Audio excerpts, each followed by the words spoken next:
Kak, kita tuh bener-bener diciptakan tuh sedemikian rupa olehnya. Iya, agar kita bisa mencintai diri kita, agar kita bisa beristirahat dari kerasnya dunia dengan kerasnya cara kita mendidik diri sendiri. Kita harus belajar jadi wanita yang lebih lembut kepada diri sendiri. Kita belajar untuk merawat diri bahkan. Aku dulu tuh sampai lupa untuk merawat diriku sendiri tahu.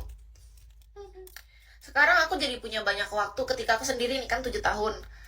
Aku malah bisa luluran, aku bisa maskeran, aku bisa kerimbat sendiri, aku di rumah kayak oh gini tuh cara mencintai diri sendiri. Iya lah kak, kayak hal-hal kayak gitu yang sesimpel kayak gitu aja dulu aku tuh nggak paham bahwa ada hal kayak gini di dunia ini. Walaupun dulu aku berusaha melakukan itu tapi momennya beda kayak kondisinya lain dulu. Dulu melakukannya dalam keadaan tergesa-gesa, dalam keadaan karena hanya di waktu yang kepepet luang kita meluang-luangkan banget waktu. Sebenarnya kita tuh nggak ada waktu banget untuk mencintai dan memperhatikan diri sendiri. Nah sekarang diri kita jadi lebih terawat luar dalam, dari ujung kepala sampai ujung kaki, dari kulit, dari cara berpikir, dari hati, seluruhnya, luar dalam atas bawah kiri kanan depan belakang bawah, seluruhnya nggak ada terlewatkan. Setiap jengkal dari tubuh, hati, pikiran, mental, bahkan jiwa kita tuh semuanya kayak bener-bener dirawat gitu. Begitu luar biasanya Tuhan sayang gitu menurut Kis ya. Jadi kadang orang nggak paham, dia hanya melihat dari sisi negatif. Misalnya kok aku lama ya dikasih kesendirian. Nah kalau orang yang nggak ngerti dia pasti akan sedih. Kalau aku enggak, aku dikasih kesendirian 7 tahun. Kalau ditanya sepi, memang sepi, tapi kesendirian ini justru menyadarkanku bahwa betapa berharganya diriku, betapa cantiknya aku luar dalam, betapa sempurna dan berharganya aku diciptakan sebenarnya oleh Yang Maha Kuasa di matanya.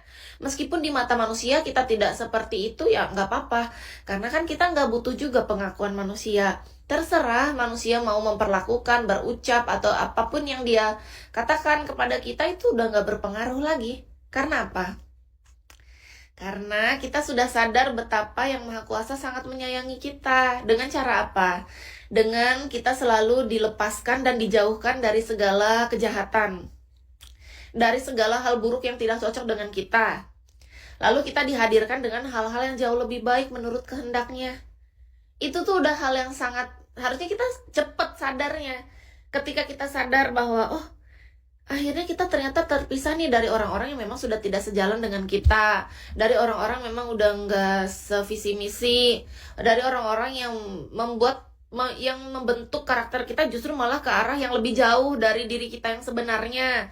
Nah akhirnya kita ditarik kembali untuk menjadi versi diri kita yang lebih baik. Inilah diri aku yang terbaik menurut kehendaknya, tapi masih berproses terus setiap hari gitu. Pas kita udah paham tentang itu baru ngerti cara menikmati hidup. Ternyata hidup seindah itu. Ternyata hidup itu nikmat ketika kita sudah tahu cara menghargai diri sendiri dan cara menikmatinya.